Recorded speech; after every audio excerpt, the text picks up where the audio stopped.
Baik, sekarang kita akan teruskan dengan sejarah yang cukup penting bagi kita, di mana kita perlu memahami bilakah wujudnya tulisan Kufi itu. Baik, kita tengok bagaimana Islam itu berkembang dari Mekah dan Madinah, kemudiannya berkembang lagi, bertembung dengan Parsi dan juga Byzantine, kemudian Mesir, di Afrika Utara. Dan perkembangan ini kemudiannya dari khalifah demi khalifah, kita tengok extension ataupun perkembangan paling besar adalah pada zaman Sayyidina Uthman. Dan tadi saya dah tunjukkan bagaimana perkembangan itu berkembang lebih maju lagi dan jauh sehingga ke alam Melayu. Dan sejarah ini sejarah penting, dan Sayyidina Umar telah dapat menguasai Parsi, telah dapat mengalahkan kerajaan Sassanid itu pada tahun 637, dan itu memberikan suatu clue kepada kita bagaimana akan ada nanti pengaruh Parsi di dalam tamadun Arab, Dan kemudiannya bila dia dapat mengalahkan kerajaan Byzantine, di wilayah-wilayah Byzantine yang ada, maka ada juga pengaruh Byzantine. Dan ini adalah perkara yang kita kena faham. Bagi media barat ataupun intelektual barat, mereka menyebut kata-kata yang disebut oleh Samuel Huntington yang mengatakan bahawa ini adalah the clash of civilization. Kita tolaklah pandangan ini kerana sebenarnya tidak berlaku clash of civilization, tetapi lebih kepada pertembungan kuasa politik. Tetapi dari segi tamadun, dari segi ketamadunan itu, ia adalah suatu proses evolusi ataupun perubahan secara natural, maksudnya naik turun tu memang akan berlaku, dan adanya pengaruh luar yang akan diambil oleh tamadun yang selepas itu. Dia tak clash, dia bukan satu pertembungan. Yang bertembung adalah the clash of ignorance, pertembungan kejahilan. Bila kita tak tahu tentang sesuatu dan kita cuba komen benda tu, ataupun kita tak tahu tentang asal usul satu perkara, termasuklah khat Kufi ini, dan kita merasakan apa yang kita lakukan itu sudah cukup terbaik, sedangkan ada ruang-ruang untuk kita perbaikinya, dan tidak ada titik notah dalam setiap perkara yang mungkin disebabkan kita jahil itu, kita rasa itu the best, sedangkan ada lagi perkara yang perlu kita pelajari. Baik, kita lihat Ini adalah sejarah yang patut kita ketahui bagaimana tulisan itu pada kurun yang kelima Masihi, tulisan yang tadi saya sudah sebut lebih awal tadi dalam bab yang pertama, bagaimana daripada Finik, kemudian Nabatian, kemudian menjadi Aramaik, kemudian menjadi Syriak. Tulisan-tulisan itu berkembang, dan pada kurun yang kelima Masihi, tulisan itu sudah berkembang maju di bahagian utara semenanjung Arab. Siapa yang mengembangkan ini? Dia mengembangkan ini adalah orang-orang bangsa Arab yang kita tahu nomad, tetapi mereka ini dipanggil sebagai semi-nomad. Mereka duduk bertempat. Mereka tidak begitu kerap berpindah randah. Mereka semi-nomad, maknanya mereka ada kawasan perbandaran mereka yang dikenali sebagai Anbar dan juga Hira. Jadi di dua kawasan ini, Anbar dan Hira ini, di sinilah berkembangnya suatu tulisan, tulisan yang datangnya daripada yang Syriak yang tadi kita sebut. Maka tulisan ini mula dibawa sampai ke Mekah, sampai ke Mekah, di mana pada kurun ke-6 Masihi itu tulisan ini berkembang, penggunaannya di Mekah, dan penggunaan ini dibawa oleh Bishr ibnu Abdul Malik dan juga Harb ibnu Umayyah, dan perkembangan ini dibawa sebelum Islam sampai. Maknanya tulisan itu sudah ada sebelum daripada Islam, sebelum datangnya Islam, dan kemudiannya dia sudah mula berkembang di Mekah. Dan pada waktu itu juga dikenali tulisan itu sebagai tulisan Maghrib, tulisan Maghribi. Bukan Maghribi maksudnya di sebelah Maghribi Morocco ataupun di sebelah Afrika Utara.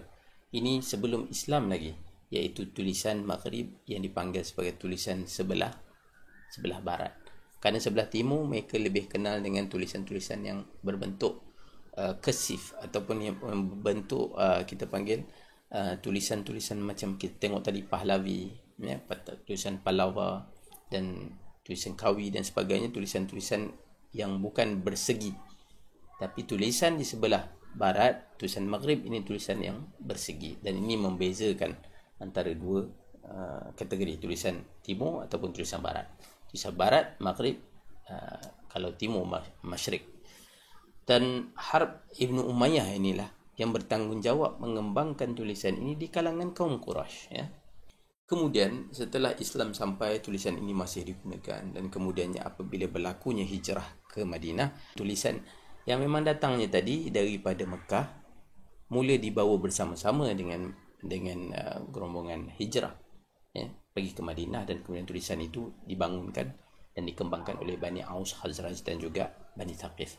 Dan mereka ini kemudiannya mengembangkan, dan wujudlah dua bentuk tulisan. Walaupun tulisan Arab, tetapi tulisan ini dia bergantung kepada lokaliti atau kawasan. Jadi mulalah dikenali tulisan Makki dan tulisan Madani, tulisan di orang Mekah ataupun tulisan orang Madinah. Dan antara yang belajar tulisan Mekah, ya, di Mekah itu sendiri adalah Umar Al-Khattab, Uthman bin Affan, Ali bin Talib, Talhah Abu Ubaidah bin Jarrah, Muawiyah bin Abi Sufyan.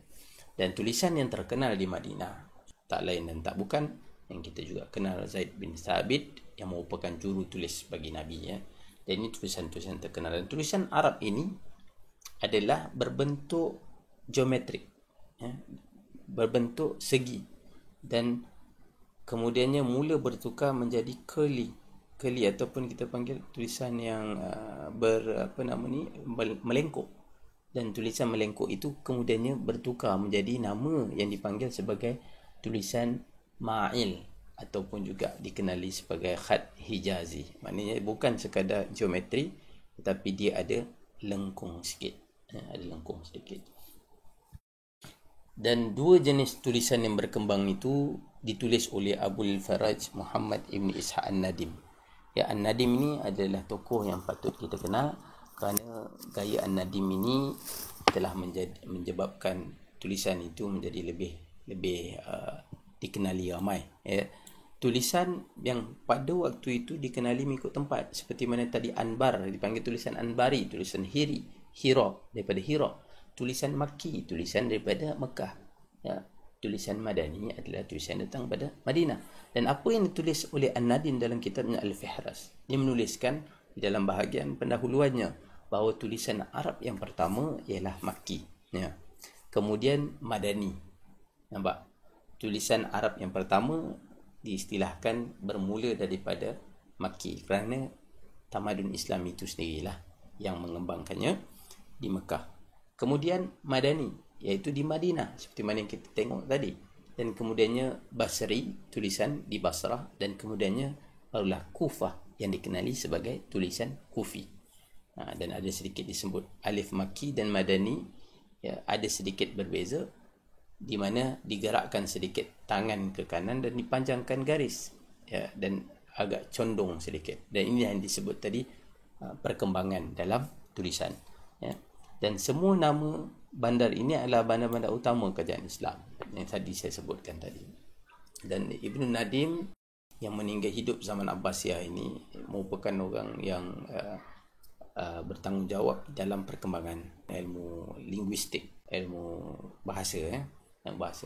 Dan yang berbentuk geometri itu, kaligrafi untuk geometri ini akhirnya dipanggil sebagai Kufi, yang kesif dipanggil sebagai Nasakh, ya. Kemudiannya bertukar dengan namanya itu sendiri, dan Basrah dan Kufah. Dan Kufi yang saya sebut tadi, tengok perkembangan itu telah pergi sampai ke Kufah, dan kemudian tulisan Kufi cukup dikenali sebelum wujudnya kemudian tulisan Nasakh.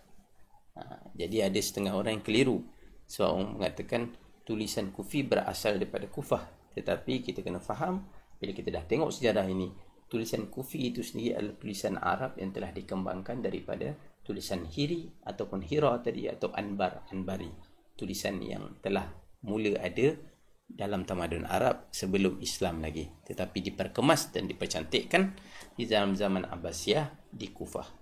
Tetapi kita kena ingat bahawa bandar Kufah dan Basrah itu yang merupakan bandar di zaman Abbasiyah, tetapi bukan bandar utama kerajaan pentadbiran. Kerajaan pentadbiran mereka berada di Baghdad, dan bandar ini merupakan bandar keilmuan, bandar yang menyebabkan tradisi penulisan berkembang dengan lebih maju. Jadi berbalik kepada perkembangan tulisan itu, maka kita dapat lihat perkembangan itu berlaku sampai kepada nama Kufi yang kita kenal hari ini. Maknanya bandar Kufah lah. Sebagai umat Islam, kita akan memahami kepentingan sejarah penulisan tadi tersebut, sebab penulisan ini sangat berkait rapat dengan sejarah penulisan Al-Quran. Hadis sahih ini, hadis yang panjang, yang mana Zaid bin Sabit sendiri yang menceritakan, yang menukilkan hadis ini, bagaimana Sayyidina Abu Bakar dan Sayyidina Umar, memang cukup panjang hadis ini. Saya buat 2 slide di sini dan mungkin tak perlu saya bacakan. Cuma saya ringkaskan kisahnya bagaimana Abu Bakar dan Umar minta Zaid bin Sabit untuk mengumpulkan Al-Quran itu dan dibukukan. Kerana ramai ahli qurra ini adalah para penghafal Al-Quran, pembaca Quran dan menghafal Quran ini. Kalau hufaz itu lebih kepada penghafal hadis, tetapi qurra itu adalah merujuk kepada penghafal Quran. Dan mereka ini kebanyakannya mati dalam perang Al-Yamamah. Dan itu menjadi kebimbangan bagi Sayyidina Umar, dan Sayyidina Umar minta supaya Zaid bin Sabit menulis, dan dibukukan Al-Quran itu menjadi satu. Tetapi tidak dipersetujui pada asalnya. Kerana apa? Ini disebut oleh Zaid bin Sabit. Zaid bin Sabit menyatakan ini tidak pernah dibuat oleh Nabi, jadi kenapa kita kena buat? Tapi Umar mengatakan ini menjadi keperluan pada zaman itu, kerana kita bimbang akan kehilangan Quran ini, ayat Quran ini. Zaid bin Sabit sendiri mengatakan, kalaulah Abu Bakar minta saya untuk pindahkan satu gunung ke satu gunung yang lain, ke tempat yang lain, dan dia sanggup untuk melakukannya daripada membuat sesuatu yang tidak pernah dibuat oleh Nabi. Dan Abu Bakar juga mendesak supaya dia betul-betul buat demi kepentingan memelihara Al-Quran itu sendiri. Dan itu akhirnya dalam hadis yang panjang ini disebut oleh Zaid bin Sabit, dan kemudiannya dia pun mengumpulkan Al-Quran itu daripada pelepah-pelepah tamah dan sebagainya, daripada kulit-kulit binatang, dan tempat-tempat yang mana yang pernah ditulis, dan disusun dengan baik, dan kemudian yang bermulalah daripada situ penyusunan, yang mana manuskrip awalnya itu ada pada Abu Bakar sehinggalah dia meninggal dunia. Kemudiannya dia berpindah kepada Sayyidina Umar sehinggalah Allah mengangkat nyawanya, dan kemudiannya pergi kepada anak Sayyidina Umar, iaitu Hafsah binti Umar. Dan itu pengkisahan yang sangat penting untuk kita tahu, kerana permulaan kepada penulisan. Dan penggunaan khat ini secara umumnya mudah untuk kita lihat adalah pada 2 perkara ini. Perkaranya apa? Yang pertama adalah penulisan Al-Quran seperti mana saya sebut tadi, dan yang kedua adalah pada penggunaan mata wang. Mata wang itu adalah dari segi pentadbiran negara. Dan kalau kita boleh lihat di sini, senarai manuskrip Quran yang tertua yang ada pada hari ini, seawal abad yang ke-7 menggunakan tulisan Hijazi, dipanggil Hijazi, yang tadi kita panggil Ma'il tadi.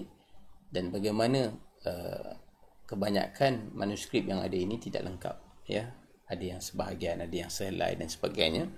Dan semua ini boleh dikatakan berada di tangan setakat yang saya tunjukkan ini dalam slide yang pertama. Semua ini berada di tangan pihak bukan Islam, di Perancis, di Rusia, Vatican City, UK dan sebagainya. Dan kemudiannya sebahagiannya lagi ada di Yaman. Ini negara Islam tapi kita tahu keadaannya yang sedang berperang. Tak pasti sama ada Quran yang asal ini masih ada.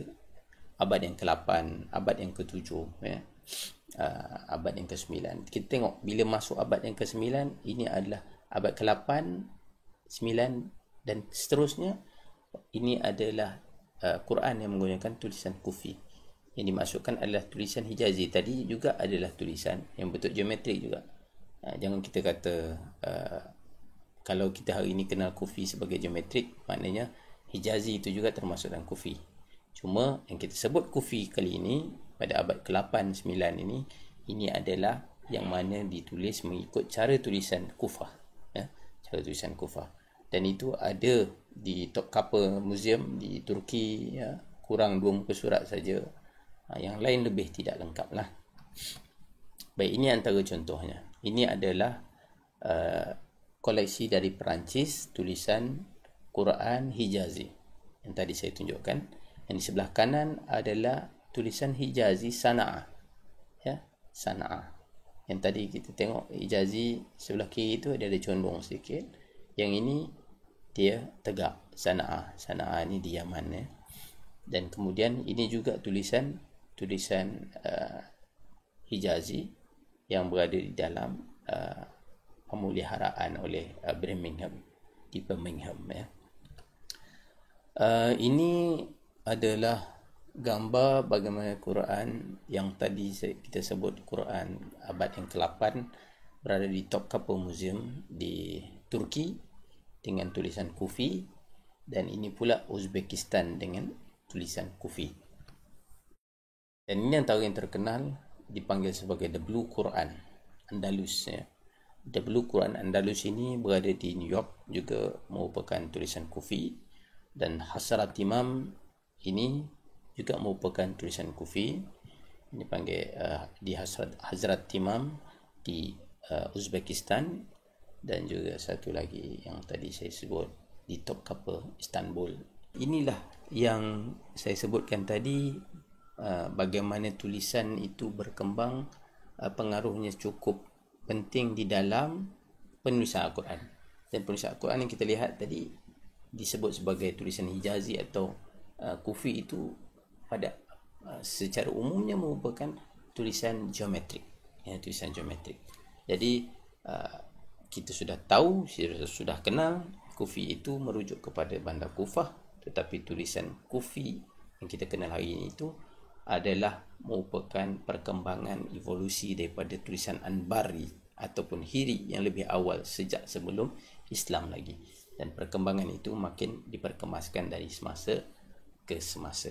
Jadi kita rehat dahulu untuk bab yang kedua, dan saya akan sambung untuk bab yang ketiga untuk kita lihat bagaimana perkembangan tulisan itu turut mempengaruhi penggunaan mata wang shilling tamadun Islam.